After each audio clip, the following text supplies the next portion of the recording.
Ladies and gentlemen, welcome back to the home stretch on this week's Nick and Joe show. I'm Joe.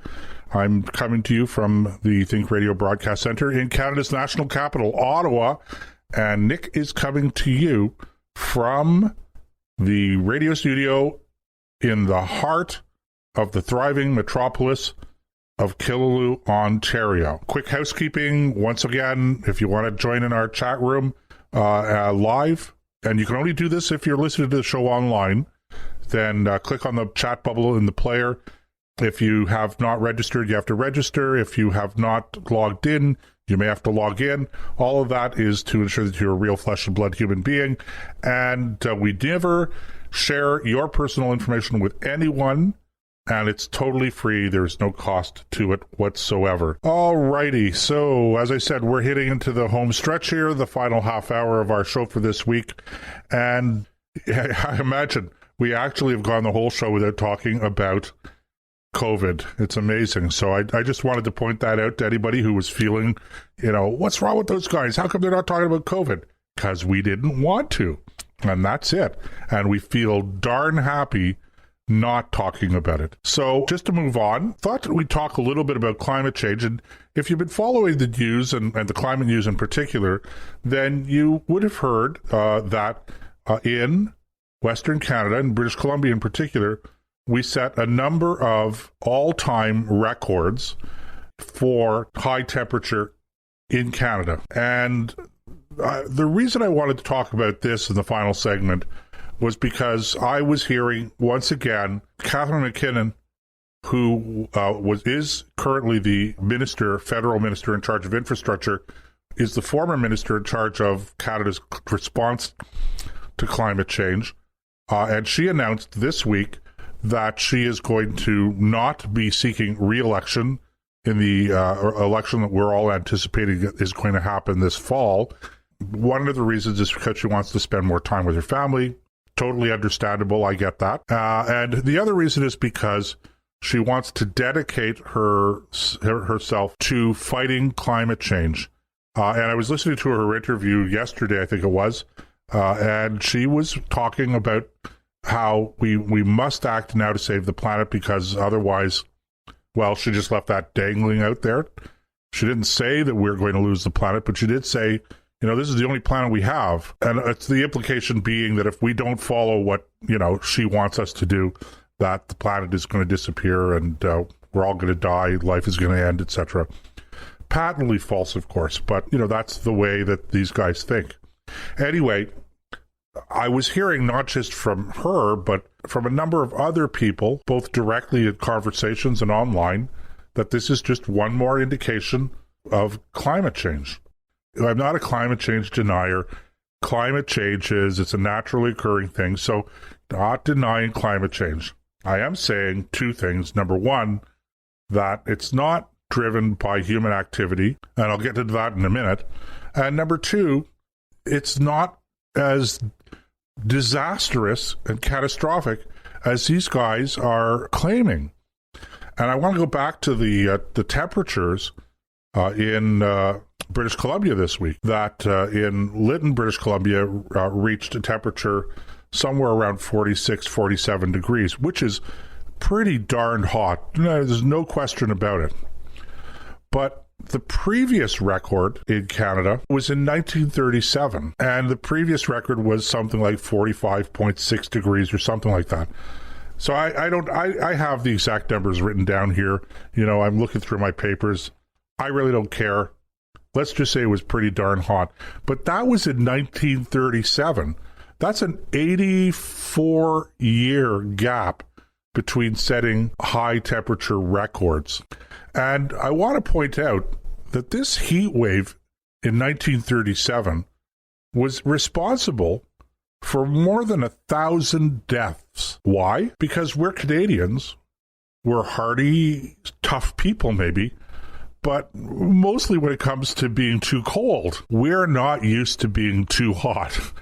And so it's totally understandable that more people would die in a heat wave of that magnitude. And the heat wave in 1937 lasted a couple of weeks, by the way. it's totally understandable that more people would die. You know, in the cold weather, we put on extra coats and stuff like that. You know, we could take the cold, hard to take the heat. But 84 years it took before that record fell.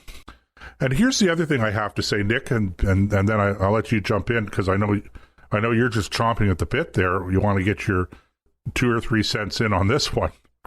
For everybody that complains about the glaciers melting, and they're going, look at these glaciers, they're melting. Newsflash, when you call a glacier is really just the remnants of the glaciers that have been there for tens of thousands of years. And those glaciers didn't just start melting the last few years or the last few decades or even the last few centuries. Those glaciers that we're all up in arms about have been melting for tens of thousands of years. This is not a new thing.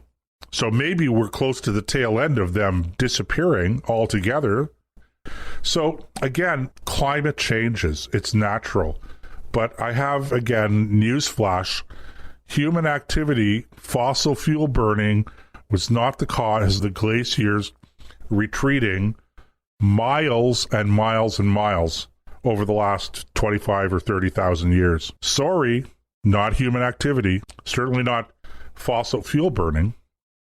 So I guess, again, you know, it's hot, and we're going to go through these periods from time to time of even extreme heat. And I'll even concede that the temperatures, I think it's very sensible to call them potentially dangerous to people's health. Again, we're Canadian. We're not used to temperatures like that. If we were in India, people are used to it because it's that kind of hot temperature all the time in the summertime. But it never gets that hot here, or rarely gets that hot here. And we're going to be accused of being racist because I pointed out that in India it gets hot, so they handle the heat better. And that's not a racial thing. That's just an acclimatization thing. So, you know, and there I go again apologizing because I don't want people out there to attack us. Well, first of all, I laugh every time somebody says, oh, the glaciers are melting. The glaciers are melting. Yeah, I know. They're supposed to. We're still coming out of an ice age. I mean, come on. Like, nobody stops and looks at, they take it.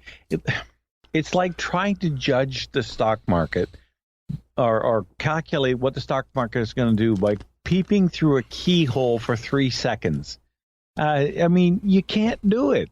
We haven't been around long enough. We do not have the instrument, the records. You know, it's been a lot warmer than it is now. It's been a lot cooler than it is now. You're quite right. Climate changes all the time, and we have nothing to do with it. But what I'm afraid of, Joseph, is amongst all this insanity, is the idea that we're going to have to spend our children's and our grandchildren's and our great-grandchildren's inheritance trying to prevent something we have no control over. And it's like when you point this out to a ardent believer, it's like you're getting into a religious conversation. You're challenging their church, the Church of the Environment, with David Suzuki and Al Gore as the high priests. I mean, and Greta Thunberg as the altar girl. I mean, it's just crazy. They just won't listen to reason. And you cannot have, you know, it's funny because if you go back, and I'm going to do it and I don't want to, but if you look at the COVID argument, everybody's saying, follow the science, follow the science, follow the science. Well, guess what? Okay, so let's apply that logic to climate change. Nobody wants to follow the science. You know, they all want to make these huge leaps of logic and stretch science around into a knot in order to make it do and say what they want it to say. Well, if you go into a laboratory with a preconceived idea of what it is you want as a result of the test you're going to run, don't be surprised if you get it. You know, it's just this kind of, that's why the models that they use to predict climate are 99 times out of 100 wrong. I mean, even a blind hog can find an acorn once in a while, but in general, you don't have the ability to predict what the future is going to be as far as climate is concerned. I mean, they have trouble telling the weather 3 days from now, 5 days from now, and you're telling me that you're going to watch the climate and predict what the climate is going to be like in 80 to 100 years. Good luck with that. And yet you and I, people who are out there, it's going, whoa, whoa, whoa, whoa, whoa, whoa, whoa. Stop screaming the sky is falling, because the last time I looked, it was still there. Let's calm down. Let's think about this. Even if the climate is changing and changing rapidly, let's admit for once it isn't us.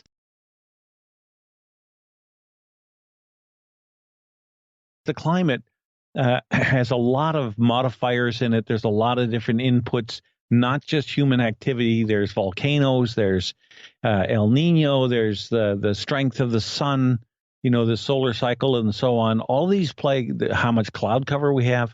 All these things are are major players in how much heat the world retains or loses.